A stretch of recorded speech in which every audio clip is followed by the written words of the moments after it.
Good. Hai semuanya, balik lagi sama gua Eta Beta di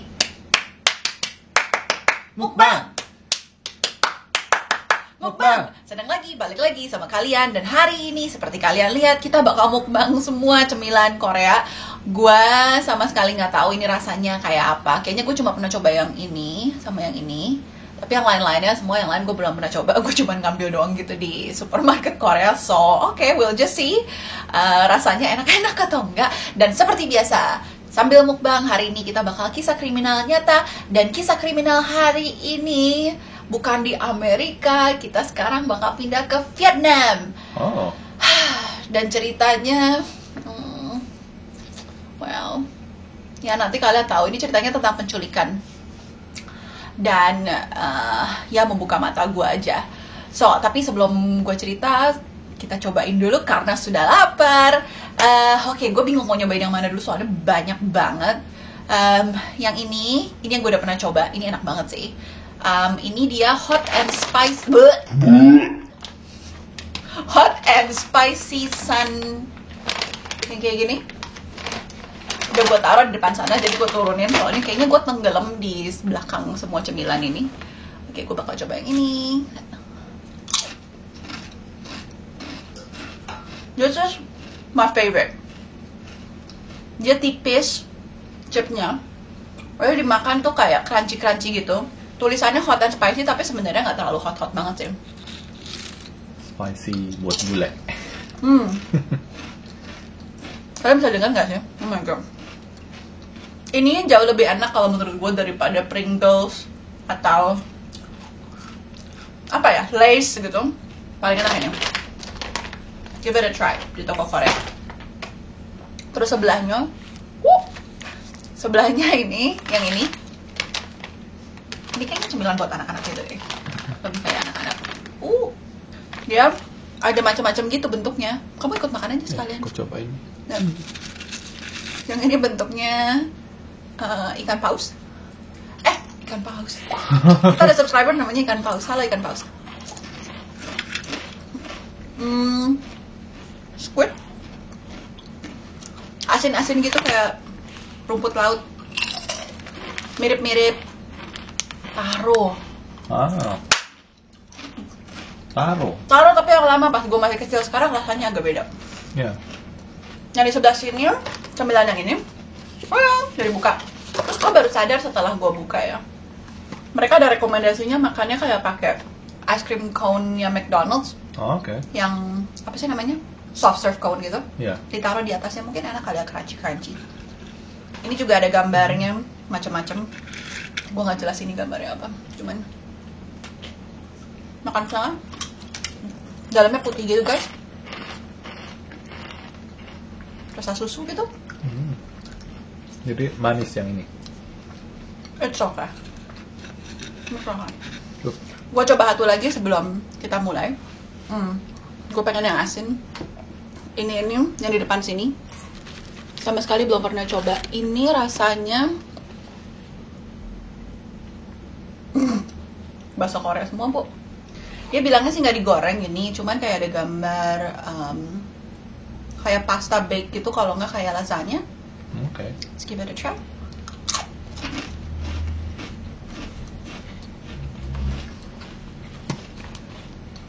Rasanya light gitu, maksudnya serasa sehat.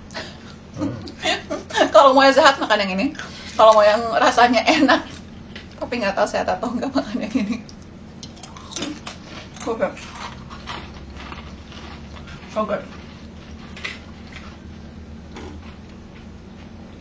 Oke, kita mulai aja ceritanya hari ini sebelum gue coba-coba lagi yang lain ya. Dan cerita hari ini seperti tadi gue bilang, kasusnya ada di Vietnam di 1992 dan terjadi kepada seorang gadis remaja baru 16 tahun namanya Nguyen Thi Van. Well, sebenarnya namanya dia Nguyen. Kalau kita baca tuh Nguyen. Oke. Tapi setahu gue ya, ini gue mungkin salah. Kalau misalnya kalian ada teman-teman punya temen yang orang Vietnam, coba kalian tanya katanya kalau di sana mereka tuh bahasanya nggak ada yang dua kosakata gitu. Jadi nguyen dibacanya nguyen gitu, nguyen nguyen. Jadi cepet nguyen. Dan itu namanya kayak nama marga, makanya banyak banget yang namanya nguyen, nguyen, nguyen di mana-mana, nguyen, nguyen, nguyen gitu. Jadi seperti kalau misalnya nama keluarga di China gitu, misalnya ada yang marga Li, depannya selalu Li. Ada yang marga Mao. Is Mao? Mao Zedong. Mao Zedong is pengetahuan umum Jongkok. Nguyen Tui Fan. Kita panggil aja Fan aja lah ya, supaya gampang. Hai Fan. Jadi si Fan ini, gue pengen nyobain yang ini, soalnya enak banget. Sambil cerita sambil makan. Yang ini kayak jelly, kayaknya nggak tahu tulisannya tulisan Korea semua, cuman ada gambar peach-nya. Peach. So we'll give it a try. So jadi si Fan ini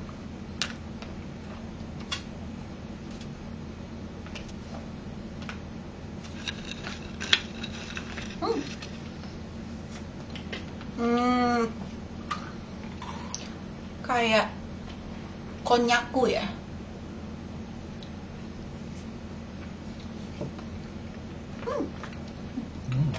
Delicious.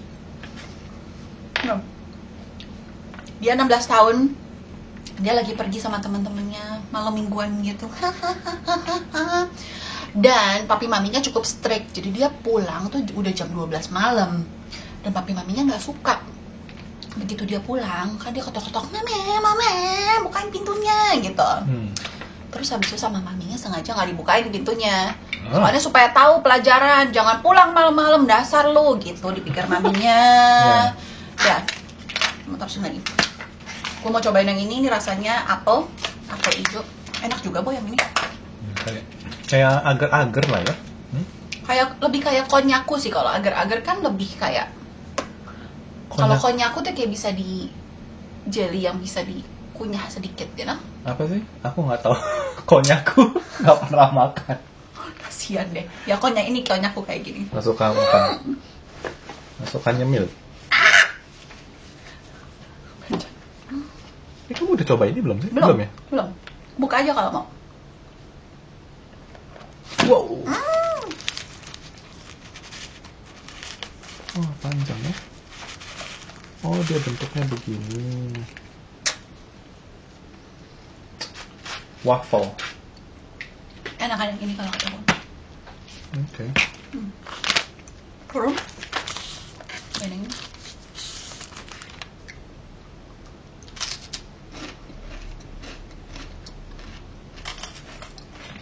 Kayaknya gue lagi mood yang asin deh. Lagi kenapa?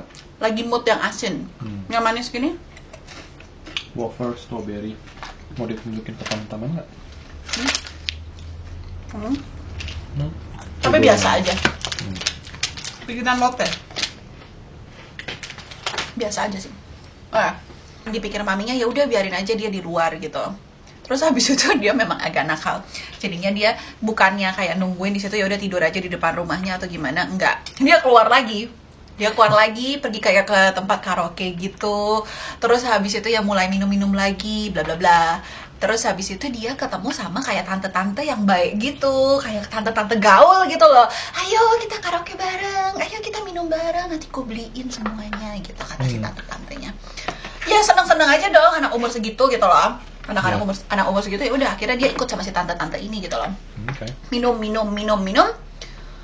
Keesokan harinya dia tiba-tiba bangun, kan biasa mabok gitu lah.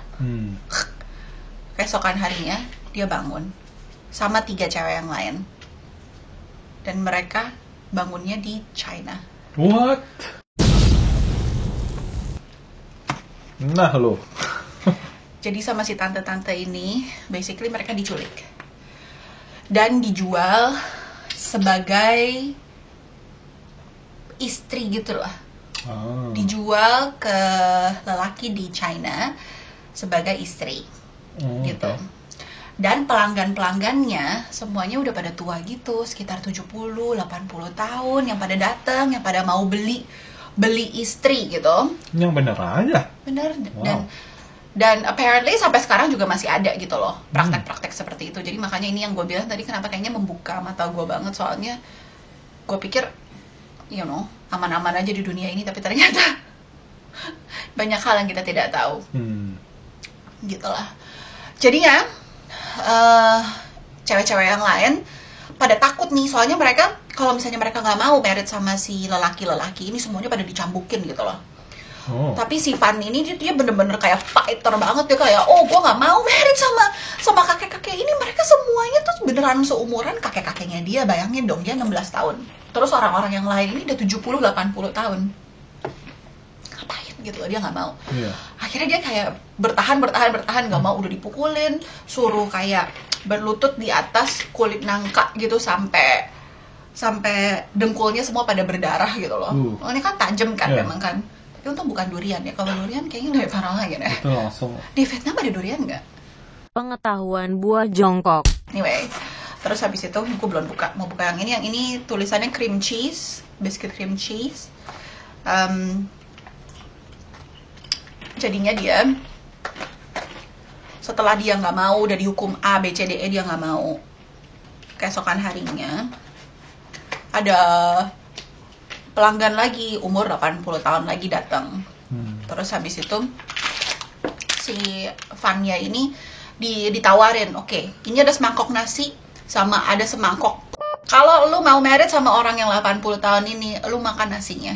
Kalau lu nggak mau married sama dia, lu makan nya. Terus dia makan nya. What? Dia bener-bener gak mau, men. Gila. Bener-bener gak mau dia makan. Makan. Gila ya, parah banget ya. I'm sorry, kita lagi makan. It's crazy. Gue baca ceritanya, ini cewek gila banget. Gila. Anyway, kayak gini.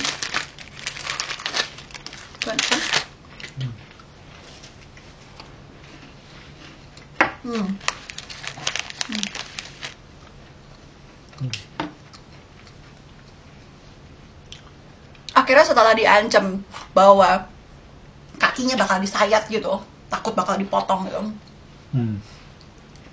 ada pelanggan yang masih umur 40 tahun. Jadinya dia pilih yang itu. Gue pilih yang itu deh, gue pilih yang 40 tahun. Ya udah deh, daripada gue dipotong, daripada disayat kayak uratnya kayak mau dipotong gitu loh kakinya. Ya udah gue pilih dia. Ya udah, akhirnya dia dijual dan dia jadi istri si cowok ini. Pada ditutupin gitu matanya, dibawa ke kota yang lain, ke provinsi yang lain, dan katanya lama banget di perjalanan itu. Jadi dia nggak tahu dia tuh posisinya ada di mana. Kebayang dong, China kan gede banget. Di mana coba dia gitu, dia terus habis itu dia nggak bisa ngomong Mandarin juga gitu pada saat itu. Bener-bener ngebingungin banget. Dia setahun kemudian dia melahirkan anak si cowok inilah pokoknya basically. Dia melahirkan anak. Terus habis itu dia mulai belajar bahasa Mandarin, jadi udah mulai agak-agak tahu. Jadinya dia ada di provinsi namanya Guangdong kalau nggak salah, Guangdong. Dan dia mulai minta izin sama suaminya, boleh nggak gue kerja gitu loh, soalnya kan ya ngapain gue di rumah terus gitu loh, jagain anak gini gitu segala. Terus ya udah, gue boleh nggak gue kerja sedikit buat refreshing gitu. Jadi dia refreshing, terus habis itu dia sengaja ini tuh sebenarnya buat supaya dia bisa kabur. Dia coba kabur gitu loh. Dia udah coba 2 kali kabur, ketangkep terus sama suaminya. Pas ketangkep, pas pulang dipukul. Terus habis itu pas ketiga kalinya dia mencoba kabur, diikat di rantai, dia di rumahnya selama 2 minggu, nggak boleh kemana-mana. Akhirnya dia menyerah untuk 20 tahun. Jadi ini udah 20 tahun, men. Dia jadi istrinya ini udah 20 tahun, udah nggak bisa kemana-mana. Sampai suatu saat tiba-tiba dia ketemu ada orang driver truck gitu, buat di pertanian deket-deket rumahnya dia. Terus habis itu dia denger, loh kok orangnya ngomong Vietnam, ngomong bahasa Vietnam. Terus habis itu dia langsung, tolong gitu loh. Dia coba minta tolong gitu loh, boleh nggak tolongin, gimana caranya buat ngeluarin gue dari sini. Dia ceritain bahwa gue ini dulu diculik pas gue umur 16 tahun, sekarang gue pengen balik ke Vietnam, gue pengen balik lagi ke keluarga gue gitu. By the way, kita belum buka yang ini lucu banget deh, Beb. Ya. Lihat deh, Pink Fong. Tadinya gue mau buka sebelum ini, tapi dalamnya ternyata ada bungkusnya. Oh. Enak loh. It's so cute. Yang ini enak loh saya. Oh, kamu doyan ya? Aku suka creamy. Oh my goodness, it's so cute. Look at this. Sayang, Bo, bukanya. Aduh. I'm sorry, Ping Pong. Nggak bisa buka. Nggak kuat.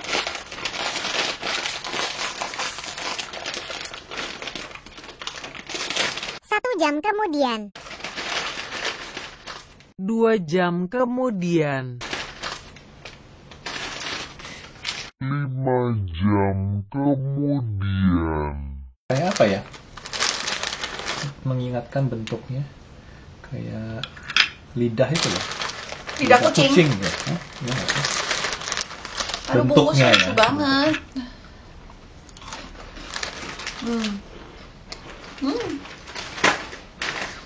Bungkusnya sih lucu, rasanya standar. Hmm. Terbalik ya gue. Very, very, very cute. Tapi dirasain enak juga. Kayaknya minum teh sama ini perfect deh.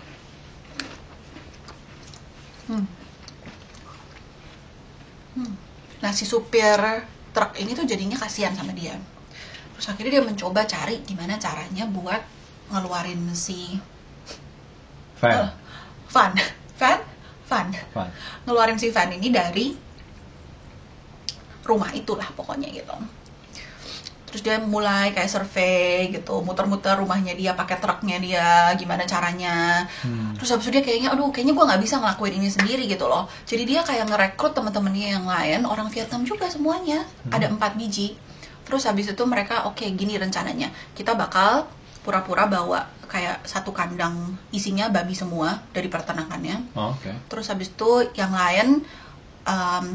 lain bawa truk, terus habis itu mereka cuman sebagai distraction gitu. Oke. Cuman sebagai distraction, habis itu nanti kita masukin si van-nya ini ke dalam si kandang babi-babi ini. Oke. Gitu. Ya udah, akhirnya itu rencana mereka dan akhirnya dilakukanlah seperti itu gitu loh. Jadi dia masukin, si fan-nya ini dikurung di rumah gitu. boleh sih keluar sih. Cuman ya pengawasan ketat, Bo, gitu loh. Oke. Keluar tapi pengawasan ketat. Maksud- Banget. Maksud aku kenapa nggak langsung aja diboyong pakai truk? Tahu kan dia mencoba kabur 2 kali itu, tapi ketahuan terus gitu loh.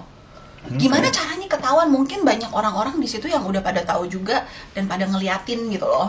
Mungkin nggak tahu juga, mungkin ya begitu dia jalan keluar, kalau misalnya ada yang lihat gitu, semua orang pada kayak ngelaporin gitu ke suaminya atau gimana. Jadi makanya mereka sembunyiin di antara babi-babi supaya nggak kelihatan gitu loh. Oke. Sehingga dia masukin ke situ. Terus habis itu dia sampai bawa kayak racun tikus, soalnya dia udah, ini adalah kesempatan terakhir gua. Kalau misalnya gua ketangkep lagi sama suami gua bakal makan racun tikus sampai gua mati gitu lah pokoknya. Oh. Bener-bener dia udah nggak tahan lah pokoknya di situ. Misi bunuh diri. Ya udah, dia masuk ke kandang babinya, terus habis itu diboyong kan keluar sama si supir-supir truk ini. Sampai pingsan. Mungkin gara-gara yang nggak kuat gitu loh di dalam kandang babinya ya, gila, sampai pingsan. Akhirnya dia dikeluarin dari sesudah aman gitu, dikeluarin sampai nggak bisa napas. Akhirnya pindah ke taksi sama si supir truk ini sama temen-temennya, mencoba dikasih CPR gitu supaya dia bisa napas lagi, dan untungnya dia bisa bangun lagi gitu loh. Udah bisa bangun lagi. Terus habis itu karena mereka harus pergi ke perbatasan antara Vietnam sama si China gitu loh, jadi jauh banget. Jadinya pada suatu daerah gitu mereka akhirnya stop, dan akhirnya si petani akhirnya semua supir-supir yang ekstra-ekstranya ini, 4 temennya si supir truk yang pertama kali nemuin, semuanya pada pulang. Jadinya si supir truk yang pertama kali nemuin ini, dia nemenin terus. Dia bilang, kok bakal bawa lu pulang ke rumah. Baik banget. Jadi dia tinggalin kerjaannya di China, dan dia bener-bener berjanji untuk balikin si Van pulang ke rumah. So sweet. So good, gila. Benar-benar berkat banget dia bisa ketemu sama si cowok ini. Iya. Ya gitu. Terus habis itu mereka masih harus jauh kan buat pergi dari daerah itu sampai ke perbatasan ke Vietnam ini. mereka harus pergi 3 minggu untuk mencapai ke perbatasan ini. Gue nggak tahu apakah mereka jalan ataukah harus cari taksi ini itu. Sampai udah kayak katanya udah kayak mau mati, soalnya nggak ada makanan, mereka harus ngemis-ngemis ke kayak ada ketemu rumah orang, terus habis itu kayak ngemis-ngemis makanan supaya mereka bisa survive gitu loh untuk perjalanan selanjutnya.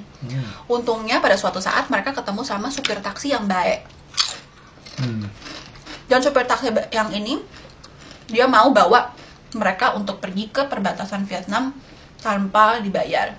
Oke. Jadi pergilah mereka dan akhirnya sukses mereka masuk ke Vietnam.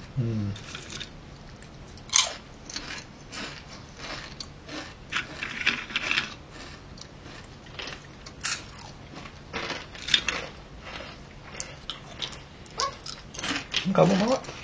Tinggal satu. Jatuh.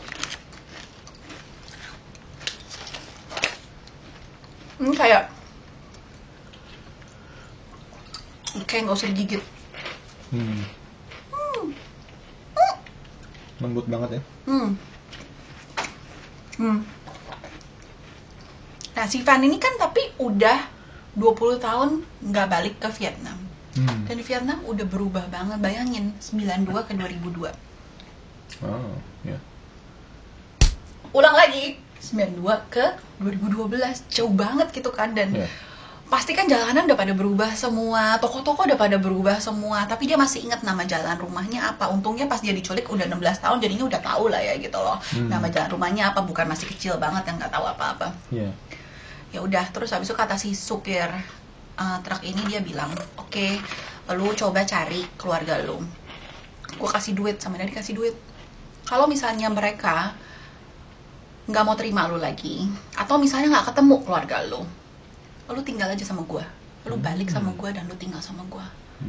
Baik banget nggak sih? Oh my god, dia datang ke jalanan tempat dia dulu, sekitar dia tempat tinggal gitu loh. Terus sekarang ada pasar di situ, terus dia mulai tanya orang satu-satu, kenal nggak sama keluarga ini, kenal nggak sama keluarga ini.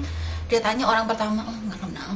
Kedua, nggak kenal. Terus dia tanya terus sampai pada dia saat nanya orang ke-6, cowok, kayak udah jauh lebih tua daripada dia, kayak paman, seumuran pamannya dia. Terus habis itu dia tahu nggak nama keluarga ini. Terus habis itu dia, pamannya ini bilang, ya tahu, langsung lu siapa gitu loh. Terus habis itu dia mulai jelasin kan, ya gue Van gitu deh, gue hilang dulu bla bla bla. Terus habis itu, yang bener gitu loh kata si pamannya ini, which is actually pamannya dia. Oh, beneran paman. Bener-bener kayak it's a miracle aja gitu loh. Tapi kan dia udah tahu nama jalannya, dia tahu rumahnya dong. Dimana? Tapi semuanya udah pada berubah, bener-bener berubah banget. Katanya jalanannya kecil gitu. Jadi kayak udah kabur. Oh, udah nggak dikenalin lagi rumahnya kayak apa gitu. Kayak misalnya lu kayak jalanan rumah lu pas rumah lu kecil gitu. Masih inget banget nggak sih? Iya sih, nggak terlalu. So udah lama. Atau kita aja udah mulai tua kali ya. Jadinya nggak tahu. Anyway, terus habis itu pamannya bilang, ya oh my goodness gitu.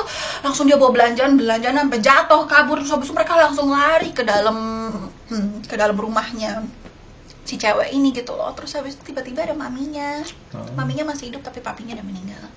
Jadi maminya ada sekitar 80 tahun gitu. Terus habis itu si maminya baru kayak, tadinya dia nggak percaya gitu, dipikir ke si pamannya ini tuh kayak cuman kayak ngomong nggak jelas gitu. Tapi setelah dilihat, ya oh my god, itu anaknya yang sudah hilang 20 tahun.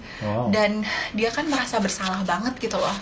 Karena dia yang tutup, dia kunci itu ya. Ya, secara tidak langsung mengkontribusi gitu loh ke apa yang sudah terjadi gara-gara ditutup pintunya. Dan akhirnya mereka ketemu 20 tahun kemudian. Sedih juga ya. Ya kasihan banget gak sih? Ya tapi untungnya cerita hari ini happy ending. Dia ketemu, dia balik lagi, dia bisa ke Vietnam lagi. Tapi ya tentu saja semuanya sudah berubah lah. Terus mungkin dia juga, kenapa dia mencoba lagi setelah 20 tahun, kalau dipikir-pikir, anaknya kan berarti udah gede gitu loh. Anaknya dia sendiri, jadi udah bisa ditinggal. Oke, tapi dia ninggalin anak kandungnya ceritanya berarti ya. Ya udah kayak gitu ceritanya hari ini. Kalau buat cemilan ini gue paling rekomendasi tetap setelah nyobain semuanya. This one is my recommendation. Kalau kalian bisa ketemu cemilan yang ini, this is the best. Cobain. Oh, kalau suami langsung angkat yang ini. Bukan. Bungkusnya. Itu bukan? Bukan, yang ini. Oh. Cream cheese kan? Kamu udah yang cream cheese? Yes, it's this one. Ini cream cheese. Ya. Kok rasanya kayak manis, kayak ada strawberry. Ada manis-manisnya sedikit. Oh. Kirain ada strawberry. No. Dan hari ini kita mau shout out ke Dewi Ratna. Thank you so much kalian udah subscribe dan udah komen di channel ini. Kita seneng banget lihat komen-komen kalian semua. Dan ya semua kayak ide-ide kalian kita seneng banget lihat. Jadi keep them coming. Dan kita bacain memang semua komen-komennya satu-satu. Thank you so much. Kalau kalian seneng sama video-video seperti ini, please subscribe. YouTuber pemula men, bingung. Subscribe, like, and comment, and share juga ke teman-teman kalian yang suka cerita kisah kriminal nyata. Oke, sampai jumpa di video selanjutnya. Bye. Ya udah kayak gitu aja cerita. Tadi gue udah kayaknya deh kayak gitu. Tapi ini bukan strawberry, Bo.